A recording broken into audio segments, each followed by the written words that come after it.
वालेकुम dear class 8 students, प्यारे बच्चों। I am teacher Waqar Yaseen from UPS तरकपोरा।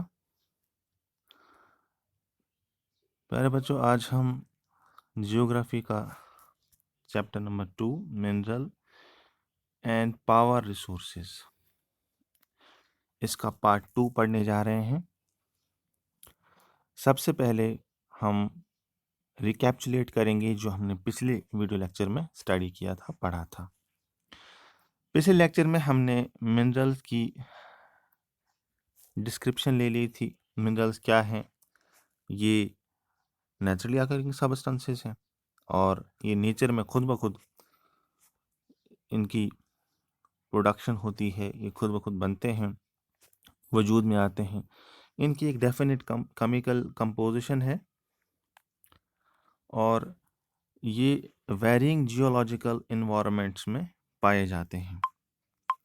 ये भी हमने पढ़ा इसमें कि मिनरल्स को हम पहचान सकते हैं, आइडेंटिफाई कर सकते हैं उनकी फिजिकल प्रॉपर्टीज़ की बेसिस पे, जैसे कलर है, डेंसिटी है, हार्डनेस है, केमिकल प्रॉपर्टी जैसे सॉल्युबिलिटी हो गया। मिनरल्स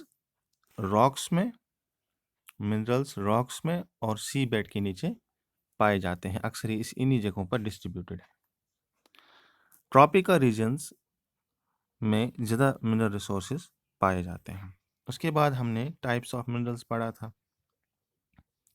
कंपोजिशन के बेसिस पर हमने मिनरल्स को क्लासिफाई किया था मेटेलिक मिनरल्स में और नॉन मेटेलिक मिनरल टाइप्स में। मेटेलिक मिनरल क्या होता है? ये वो मिनरल होता है जिसमें मेटल पाया जाए रॉ फॉर्म में। फिर हमने ये भी पढ़ा कि मेटल्स हार्ड सब्सटेंसेस हैं, ये सख्त होते हैं नेचर में, और इनमें एक ये क्वालिटी होती है कि ये हीट और इलेक्ट्रिसिटी पास होती है, इनसे कंडक्ट होती है। हीट यानी गर्मी और इलेक्ट्रिसिटी इनसे पास होती है, और साथ ही साथ इनमें लस्टर या शाइन, चमक होती है मिनरल्स में। जैसे कि हमने दो मिनरल्स की इसमें बात की थी जिनमें हीट और इलेक्ट्रिसिटी ये दोनों चीज़ें पास होती हैं और इनमें शाइन भी होती है, वो है iron ore and bauxite.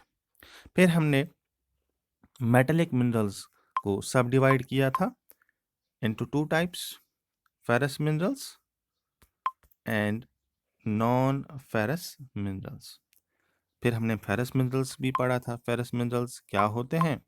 Ferrous minerals वो मिनरल्स होते हैं जिनमें आयरन और मैंगनीज और क्रोमाइट पाया जाए। फेरस मिनरल्स वो मिनरल होते हैं जिनमें आयरन और मैंगनीज एंड क्रोमाइट पाया जाता है, उनको हम फेरस मिनरल्स कहते हैं। और ये भी हमने स्टडी किया था कि अक्सर आयरन और स्टील इंडस्ट्रीज़ और हैवी मशीनरी इंडस्ट्रीज जो हैं वो फेरस मिनरल्स पे ज़्यादा डिपेंड करते हैं, मुनहसर हैं ये, जिनमें आयरन और मैंगनीज और क्रोमाइट जिन मिनरल्स में पाया जाता है। ऐसे मिनरल्स को आयरन और स्टील इंडस्ट्रीज में ज़्यादा इस्तेमाल किया जाता है इनका। आज हम आगे इसको स्टडी करेंगे, इसी लेसन को, और पढ़ेंगे non ferrous minerals. Non ferrous minerals, ferrous हो गया आयरन, फेरस का असल मीनिंग है आयरन। तो नॉन मतलब जिसमें नहीं होता है, क्या नहीं होगा? फेरस, दैट इज आयरन नहीं होगा। तो नॉन फेरस मिनरल्स ऐसे मिनरल्स हैं जिनमें जिस मिनरल में आयरन नहीं पाया जाता है, और इनमें कुछ और मेटल्स, मुख्तलिफ किस्म के, अलग अलग किस्म के आयरन के अलावा जो मेटल्स हैं दुनिया में वो पाए जाए नॉन फेरस मिनरल्स में, उनको तो हम नॉन फेरस मिनरल का नाम देते हैं। जैसे गोल्ड है, सिल्वर है, कॉपर, लेड, ये ऐसे मिनरल्स हैं जो नॉन फेरस है नेचर में, यानी इनमें आयरन नहीं पाया जाता है। ठीक है, अब हम आते हैं नॉन मेटेलिक मिनरल्स पर। ये नॉन मेटेलिक मिनरल्स क्या होते हैं? ये नॉन मेटेलिक मिनरल्स, नॉन का मतलब होता है एब्सेंस ऑफ, ठीक है, मेटल का एब्सेंट होना। जिन मिनरल्स में मेटल नहीं पाया जाए उनको हम नॉन मेटेलिक मिनरल्स कहते हैं। एग्जाम्पल हम ले लेते हैं। एग्जाम्पल में आता है limestone, mica, gypsum, coal and petroleum. प्यारे बच्चों, ये ऐसे मिनरल्स हैं जिनमें मेटल नहीं पाया जाता है। अब हम समझते हैं कि किन तरीकों से हम इन मिनरल्स की जो है हम इनको निकालते हैं, एक्सट्रैक्ट करते हैं। तो मिनरल्स को निकालने के लिए कुछ मेथड्स हैं, कुछ तरीके हैं।